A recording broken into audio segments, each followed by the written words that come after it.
Indonesia Malam masih bersama dengan pihak yang melaporkan Roy Suryo dan Ahmad Kosinudin atas dugaan pencemaran nama baik. Ada Damai Hari Lubis, lalu juga kuasa hukum Roy Suryo CS Abdul Ghafur Sangaji dan Ketua Rampai Nusantara Mardiansyah Semar. Tadi kan Bang Damai bilang tuh ada ketersinggungan, kenapa sih disebut-sebut gitu. Nah tapi sebenarnya udah ada komunikasi belum sih sebelum dilaporin ke polisi dengan Bang Roy Suryo CS, kan mantan kawan.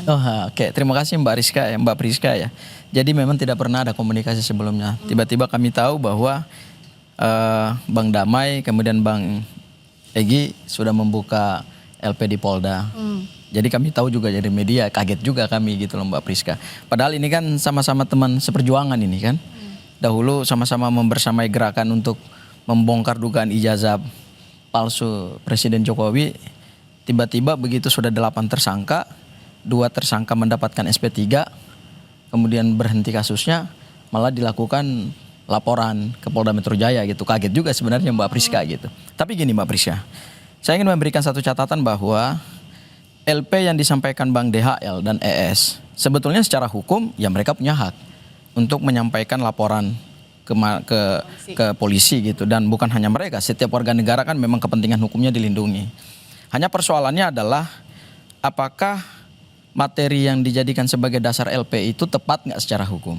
Karena ada latar belakangnya gini Mbak. LP ini tidak bisa kita lepaskan dari satu catatan kritis kami secara hukum. Kenapa tuh? Bahwa SP3 yang diterbitkan oleh Polda Metro Jaya berdasarkan kajian hukum kami mengalami cacat formil dan cacat material. Kenapa? Cacat formilnya adalah kepada alasan-alasan SP3 yang dasarnya adalah restoratif justice.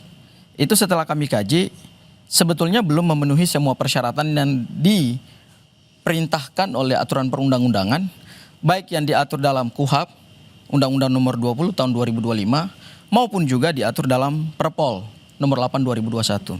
Misalnya ketika kita bicara dalam konteks KUHP yang baru, yaitu pasal 79 KUHP yang baru, syarat untuk RJ itu sebelum diterbitkan SP3, ya pelapor harus cabut LP. Itu imperatif syarat mutlak di dalam ketentuan pasal 79 ayat 4. Ini kan pangkal masalah. Nah, masalahnya nggak pernah dicabut LP-nya. Nah, laporannya jalan terus. Sebelum kita masuk lebih dalam soal RJ, tadi kan yang jadi pertanyaan, kaget juga kata Bang Sangaji, kok nggak ditelepon aja, nggak dikasih tahu gitu bahwa mau langsung LP aja ke polisi. Kenapa sih nggak kasih tahu misalnya, saya tersinggung loh sama abang gitu. Kalau untuk Ahmad Kosinudin itu sudah terlalu banyak catatan saya dengan perilaku dia. Paling puncak itu, karena kita sedang dalam posisi ya seperti publik ya memandangnya. Padahal itu kan kita kan punya misi-misi tertentu, ya kan, dan punya alasan hukum. Saya tidak terlapor, saya dapat kuasa dari Roy semua, Kurnia, Egy, dan saya terbukti. Saya pernah dampingi Kurnia. Kalau saya terlapor pada saat itu, tentunya saya diusir sama penyidik punya hak. Saya belum dilapor kode etik, menjadi sekretaris Dewan Kode Etik. Saya pernah menjadi anggota Dewan Kehormatan, sekretaris jabatan saya. Saya biasa membuat surat putusan atas pengaduan-pengaduan antara mereka yang saling bertikai. Kalau ke Bang Roy gimana? Kalau Bang Kosinudin banyak catatannya, kalau ke Bang Roy gimana? Kan pernah berjuang. Kalau Bang Roy itu kan saya tidak melapor. Karena saya biasa menulis itu berbau majas, bahkan majas satire, sama kan ya. Bahkan saya sarkastik. Tapi LP itu Bang Roy juga ditulis di kalau menurut maaf ya, mungkin keterbatasan publik atau ada sengaja orang-orang yang membawa framing mengarah kepada yang jin ifrit, tuyul gitu kan. Kalau saya kan nggak masalah, saya nggak lapor. Tadi saya bilang saya biasa nulis sarkastik. Ya kan? Tapi yang dilaporkan itu Ahmad Kosinudin dan Roy Suryo atau Ahmad Kosinudin? Bang Egy melaporkan Ahmad Kosinudin dengan Roy Suryo. Dua. Cuma di framing seolah-olah kan hanya masalah tuyul. Nah, itu kan kepribadian Bang Egy saya nggak tahu. Cuma ya seolah-olah kan Mas Suryo juga bilang ini kan begini. Tapi masalahnya sebenarnya kasusnya tersinggung karena dianggap kawan-kawan yang dipanggil itu karena Bang Damai mempengaruhi penyidik, begitu ya awal ketersinggungannya? Saya dengan Koji. Iya. Nah, ini kan terpisah nih. Tadi oke. kan Roy Suryo. Iya, Roy Suryo. Saya tidak pelapor Roy Suryo. Oh, oke. Nah, Bang Egy itu Bang Egy. Oh, Bang Egy yang dua laporin. orang, Ahmad Ya. Koji dengan Roy Suryo. Ya, dua yang Dua laporin ya. Bang Kalau Egy. saya cuma Ahmad Koji. Oke. Alasannya karena dua orang itu datang ke Solo, sebut nama saya lagi ya langsung ya. Oke. Itulah, ya kan? Ya. Maka mereka dipanggil. Oh, oke. Gitu ya. Oke, nah saya mau tanya dulu ke Bang Semar, karena kan awalnya ini dua orang yang ada di studio ini kan satu jalur begitu soal kasus ijazah Jokowi, sekarang pisah. Nah kalau banyak juga yang bertanya apa ini strategi tanda kutip pecah belah memang kubu yang sudah jadi tersangka yang menuding ijazah Pak Jokowi palsu, begitu nggak sih Mas Semar, Bang Semar? Yang pasti ya nggak juga begitu ya, karena memang terlihat dari awal klaster 1 maupun klaster 2 kan hawanya agak berbeda itu. Terutama Bang Egy sama Bang Damai itu jauh lebih rasional ketika Roy Suryo dan kawan-kawan yang lain itu sepertinya sudah cukup liar ya memainkan isu ijazah palsu ini, yang titik temunya akhirnya malah membuat gaduh di area publik. Nah, saya ingin merespon begini. Sebenarnya itu memang haknya Bang Damai Hari Lubis dan Bang Egy ya untuk melaporkan siapapun, termasuk Ahmad Khaisnudin sama Roy Suryo. Tapi kalau kita ingat lagi, sebelum SP3 maupun RJ itu dilakukan, penyidik Polda Metro Jaya itu sempat merilis loh, menyampaikan bahwa dalam bulan Januari ini sudah diagendakan pemeriksaan para tersangka di klaster 1. Oke. Jadi kalau sekarang itu dilakukan, sebenarnya bisa dipastikan memang itu sudah teragendakan, bukan karena Bang Hari Lubis dan juga Bang Egy, itu sudah clear. Nah, bahwa itu akhirnya membuat ketersinggungan, kita juga menghargai hak-haknya. Bukan berarti juga kita ya yang ada di pihak Pak Jokowi senang juga dengan situasi ini. Sebenarnya tidak senang, Mbak. Kenapa nggak Kita senang? itu begini, kita itu pengennya semua kan baik-baik saja. Kalaupun memang akhirnya Roy Suryo, Rismon, Tifa itu masih bersikeras untuk membuktikan soal dugaannya, ya mari kita bertarung di proses peradilan, kan begitu ya. Oke. Nah, ini yang menurut saya jauh lebih fair dibandingkan membangun narasi-narasi atau membuat satir-satir terhadap siapapun, termasuk terhadap kawan yang dulunya seperjuangan, Bang Egy dan Bang Hari Lubis gitu loh. Itu yang menurut saya itu nggak fair lah. Oh, Gitu loh. kalau Bang Sang Aji Nggak melihatnya jelas. ada apa sih Bang Sang Aji? Dari laporan yang sekarang kan akhirnya dilayangkan oleh Bang Damai dan juga Bang Egy, ada apa? Apakah ini terkait dengan RJ, setelah ada RJ atau ada kaitannya atau tidak? Oh iya, ini tentu saya sampaikan bahwa ini sebetulnya kritik hukum yang satir sebetulnya. Kenapa? Maksudnya gimana? Kritik hukum yang satir itu artinya adalah satu bentuk kritik publik yang diwakili oleh juga para tersangka maupun juga oleh para kuasa hukum. Ingat, mereka itu juga adalah warga negara. Ketika kita melihat ada satu proses penegakan hukum yang tidak due process of law, artinya penerapan-penerapan hukum yang menjadi dasar dari keluar SP3 kemudian restoratif justice ini kemudian menabrak hukum acara pidana kita, ya tentu siapapun orangnya, apalagi yang paham hukum, dengan keluarnya KUHP yang baru, advokat adalah bagian dari aparat penegak hukum, ya kita boleh dong menyampaikan kritik publik. Bahwa itu kemudian mengandung satir hukum, ya itu adalah bagian dari interpretasi dan cara menyampaikan kritik gitu. Saya ingin menegaskan begini, bahwa kemudian Bang Kozi mengatakan bahwa ada pemanggilan kemudian melahirkan ada silaturahmi ke Solo kemudian melahirkan pemanggilan kepada para tersangka, saya kira itu sah-sah saja. Kenapa sah-sah saja? Karena mohon maaf, ini pada saat kami gelar perkara khusus, ini Bang Damai kan di sesi pertama itu sebelum berakhir itu kan sudah keluar ya. Kemudian Bang Semar juga nggak ikut gelar perkara khusus. Ada kesepakatan yang menurut kami ini dilanggar Apa itu? oleh penyidik Polda Metro Jaya. Yaitu kesepakatannya adalah sebelum berkas limpah kepada jaksa peneliti untuk kemudian diteliti berdasarkan P19, itu penyidik akan memberikan prioritas Ya. kepada tersangka dan kuasa hukum untuk menghadirkan saksi meringankan atau saksi ade charge dan ahli yang menguntungkan. Pada praktiknya? Pada prakteknya kan nggak sesuai. Begitu ada pertemuan di Solo, kemudian keluar SP3 yang dasarnya adalah restoratif justice, maka kemudian jadwal penegakan hukum diubah sendiri oleh penyidik Polda Metro Jaya. Seingat saya, sebelum dilakukan gelar perkara khusus itu kan sudah dirilis informasi oleh Polda Metro Jaya bahwa agenda yang akan mereka lakukan pertama adalah gelar perkara khusus, kemudian yang kedua adalah pemeriksaan saksi dan ahli meringankan dari tersangka, kemudian setelah itu pemberkasan tahap 1.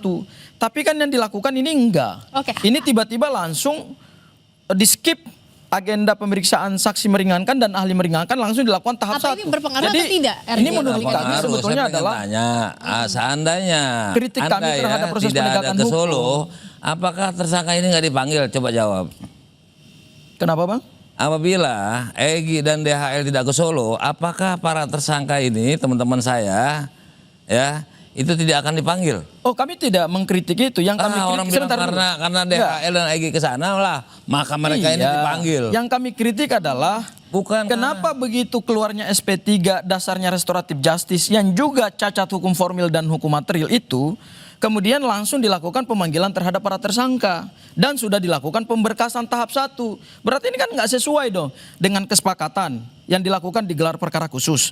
Dan yang kedua, ingat, KUHP baru kita ini, Undang-Undang Nomor 20 Tahun 2025, itu justru memberikan porsi perlindungan yang imbang, bukan hanya kepada penyidik, tetapi juga kepada tersangka. Artinya yang dikedepankan oleh KUHP itu adalah adanya keseimbangan dalam menghadirkan alat bukti. Oke, tapi jadi dianggapnya tidak imbang perimbangan itu, itulah yang Bang kemudian Damai. kami kritik. Dan tadi RJ Kalau juga yang dikritik. dikritik itu kan harusnya bukan saya dong.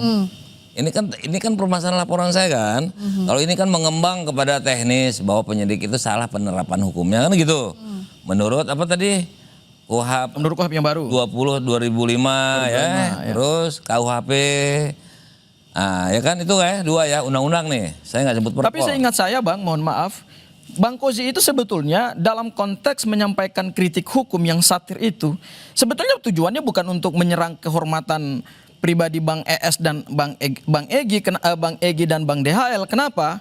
Karena kalau kita bicara kualifikasi delik, yang abang laporkan itu kan 433, 434. Itu tuduhan, beda sebetulnya kan satir. adalah berkaitan dengan harkat dan martabat. Kenapa dianggap Yang dikritik itu kan tuduhan, adalah bukan proses satir? penegakan Oke, hukumnya. kenapa gitu. Bang Damai menganggap itu bukan satir bukan tapi tuduhan? satir. Kenapa? Mereka ini mereka ini dipanggil karena mereka berdua ke sana.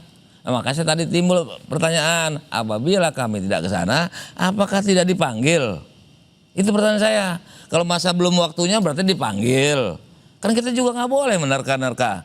Kapan penyidik itu akan manggil? Dia sudah terjadwal. Tapi dari rumusan perbuatan delik materialnya Bang, Itu beda menurut lagi. aku itu Ini beda itu loh Bang. Ini kan yang itu yang kritiknya kan dipertanyakan adalah tentang kritik laporan. penegakan hukum. laporannya Dia itu masalah teknis beracara. Tapi penyidik. nama abang juga nggak disebut kok di situ. Hanya disebut 2 orang. Boleh diputar. Oke. Ya, udah dikonfirmasi juga Tapi kok ke apakah Bang Damai merasa terganggu Bang Kozi. kehormatannya? Tadi kalau kata Bang Iya. Sangaji Ya kan terganggu tidak lah, jadi mengganggu. seolah masa teman Oke, saya. kenapa terganggu? Dalam rangka pembelaan Oke. saya selalu bilang, Memang Bang, teman saya harus pulang ke rumah, bukan kayak dia ledakan sekalian. mohon maaf Bang Damai. Padahal tugasnya non litigasi. Apa sih nomenklaturnya?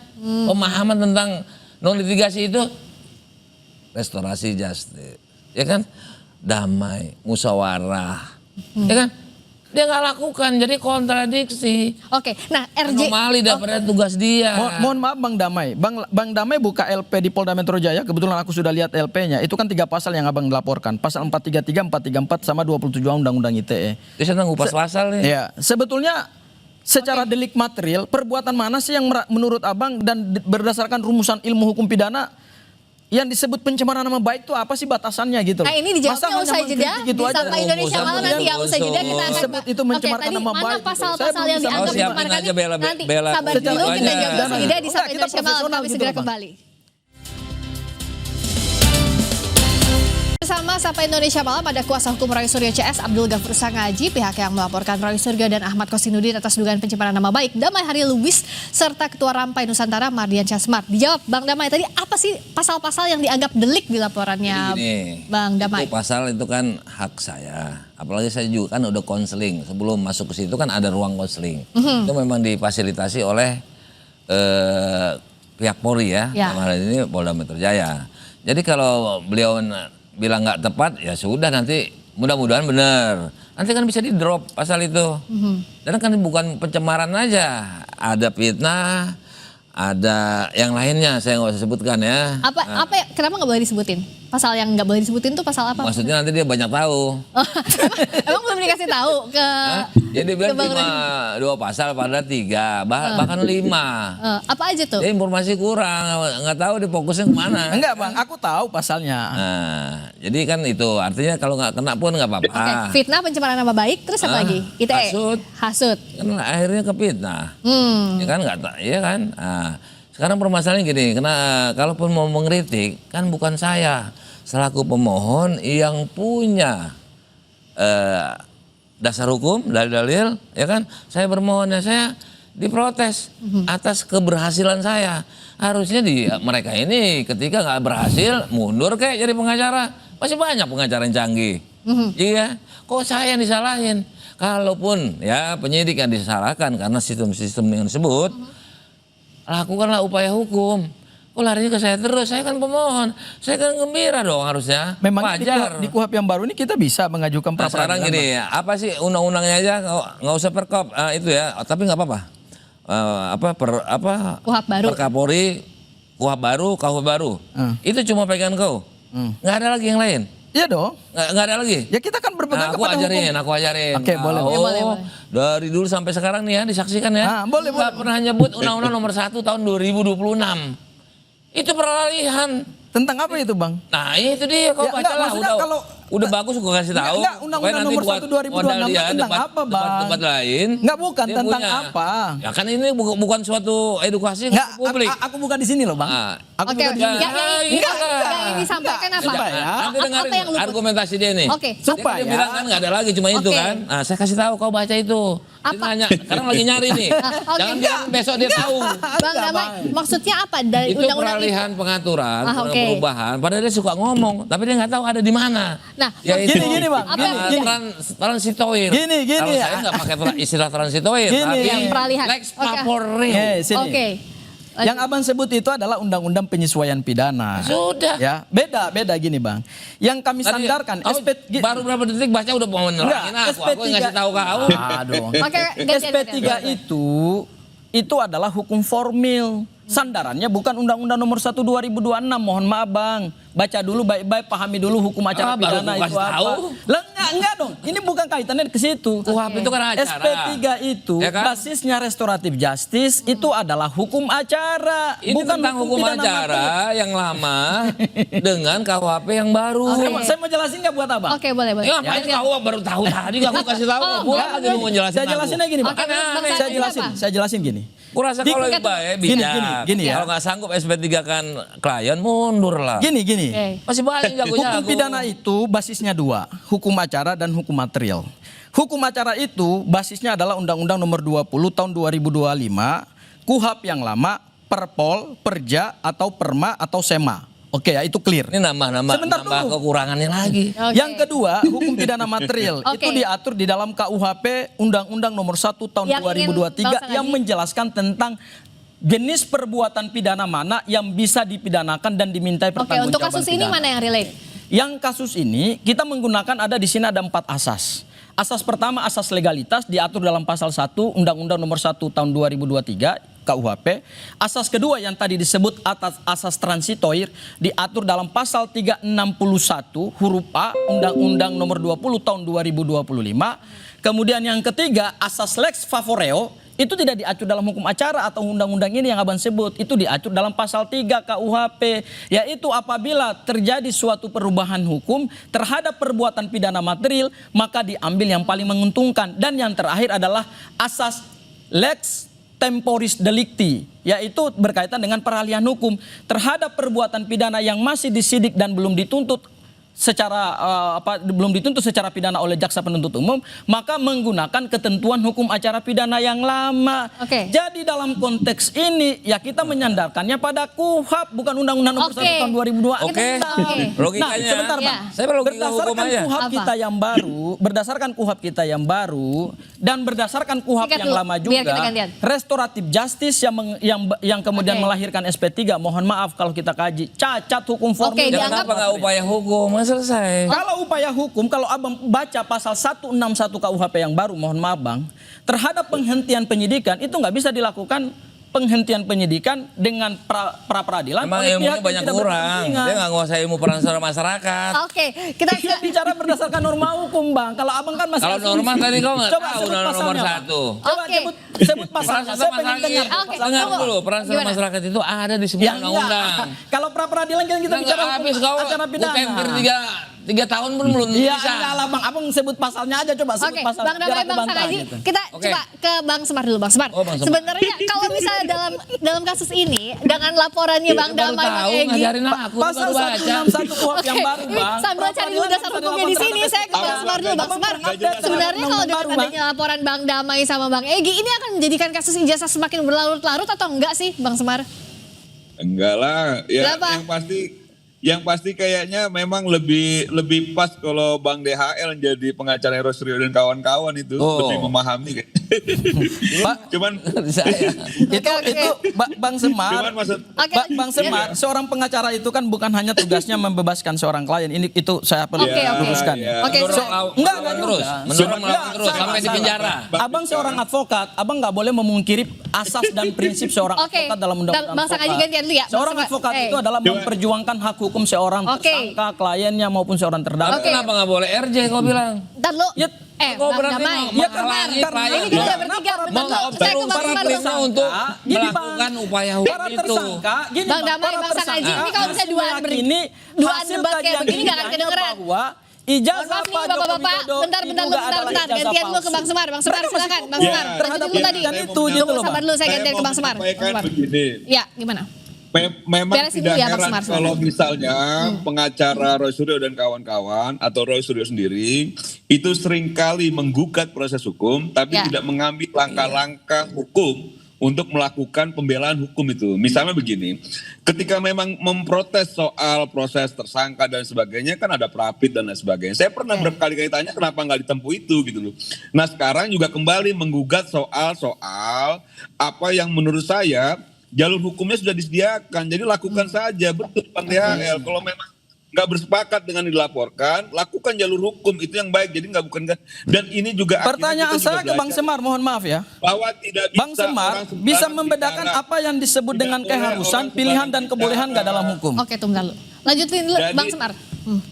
Jadi ini maknanya ya, seringkali memang Roy Suryo, Ahmad Ghozi dan lain-lain itu sepertinya tidak bisa mengendalikan diri untuk asal bicara tuh. Sedangkan Oke. orang kan juga di Republik ini itu punya hak yang sama, termasuk Bang DHL dan Bang ES yang punya hak yang sama ketika Oke, mereka baik. merasa difitnah, merasa bahwa ini ada pencemaran. Menurut saya itu biasa-biasa aja dan tidak juga akhirnya membuat kasus ijazah Pak Jokowi ini semakin kemana-mana. Tidak, menurut saya Oke, karena ini sudah Bang Semar menganggap bahwa ini Dan adalah itu hak sudah hukum diagendakan, begitu ya. itu sudah Baik, diagendakan. itu hak Nah, kalau hak hukum Suryo yang dan diambil ya. kawan-kawan memang dia Oke. tidak mau mengambil tempuh damai dan lain sebagainya, ya silakan nunggu di proses peradilan. Tunggu Oke, saja ditangkap nanti maksudnya tadi kalau misalnya nggak mau damai ya udah lanjutin aja pengadilan. Kita punya waktu Proses sedikit peradilan. lagi. Iya. Saya mau singkat-singkat saja antara Bang Damai sama juga Bang Sangaji. Oke, Bang Sangaji. Ya, saya. Iya, betul. Oke, Nextnya sekaligus closing apa-apa? statement ya. Menjawab laporan yang sudah dilayangkan oleh Bang Damai Ya, dan Bang Egy. kami tentu akan menghadapi laporan Singkat ini ya. dan mohon maaf dalam waktu dekat, mungkin besok akan dilakukan juga laporan balik. Laporan balik terhadap Wallahu alam terhadap siapa itu haknya Mas Gozi, Bang Gozi dengan Mas Roy. dua-duanya ya? Dua-duanya akan Bang- melakukan upaya hukum balik. Oke. Ya, itu yang pertama. Kemudian yang kedua, saya ingin memberikan catatan buat Bang Semar Singkat ya. bahwa langkah hukum itu adalah opsional. Pra peradilan itu bukan kewajiban, itu hak. Kalau Oke, kita baik. bicara hak, kemudian nanti dikaji dan diukur sejauh Ya, mana. betul. Tapi Sebentar kalau dulu, hak- Oke, Bang. oke, oke. Pakai, Ini udah habis. gugat Lanjut prosesnya, Bang itu nggak- Kosin. itu Oke. nggak logik Udah itu. Enggak lah, udah di Abang- Oke, Bang Abang Semar saya bicara, tadi diberikan Abang potong. Oke, singkat-singkat. Kalau Bang kita Sangaji, bicara hak waktu kita hukum, habis. penggunaan instrumen untuk kemudian menegakkan hak hukum seseorang itu tergantung sejauh mana seseorang itu memandang penting Oke, atau tidak opsional. penting Jadi bagi. Itu bisa digunakan atau opsional. tidak? Oke. Secara hukum Oke. itu bukan Oke, imperatif. Oke, Itu jawab bukan ya. imperatif, Akan itu dilaporkan balik fakultas. singkat, Bang Damai. Ini masih gimana ya? Udah saya sampaikan bahwa dalam pidana itu ada Oke. pidana formal material. Oke, singkat aja. Ya, Oke. material itu pasal. Ya, oke. Harusnya hukum acara ini. Dia udah bilang kan saya nggak sah. Harusnya lakukan langkah hukum. Kalau nggak Oke. ada ngapain buang Oke, energi. nah sekarang akan Kedua, dilaporkan balik udah terus material gimana? lagi. Berarti kau udah siap Gini, lagi Bang, pasal gini, itu Bang. dulu kan Abang harus pada memahami. Ahmad Koji. Oke. Abang harus Tapi memahami. dilaporkan Oke. balik siap. Ini- Bang Damai dilaporkan balik katanya Ya, akan siap. siap lah. Oke. Abang harus memahami bahwa ini adalah kritik publik demi perbaikan penegakan hukum ke depan. Oke. Bukan berarti sesuatu produk hukum negara yang dipersoalkan itu kemudian itu menjadi tidak urgen gitu. Itu urgen. Oke. Ini penegakan Nah, sekarang hukum kan loh. memang Ini antara KUHP dan KUHP Bang baru Sangaji, loh. Bang Jadi Damai, ketika ini kan dipertanyakan menurut ada- saya itu sah secara Oke, hukum. sekarang kan Itu bagian yang dari akan kontrol dilakukan publik. adalah melakukan upaya hukum masing-masing. Bang Damai dengan laporannya, Bang Sangaji dan Roy Suryo CS Rencananya dengan- besok ya, Oke, rencananya besok. rencananya besok akan laporkan balik. Kita akan lihat sejauh mana proses ini akan berlanjut episode baru Ya. dari kasus ijazah Jokowi. Terima kasih Bang Semar, terima kasih Bang Damai, terima Oke. kasih Bang Terima Sangaji. Malam, Sampai Bang ketemu Semar. lagi. Berikutnya saudara.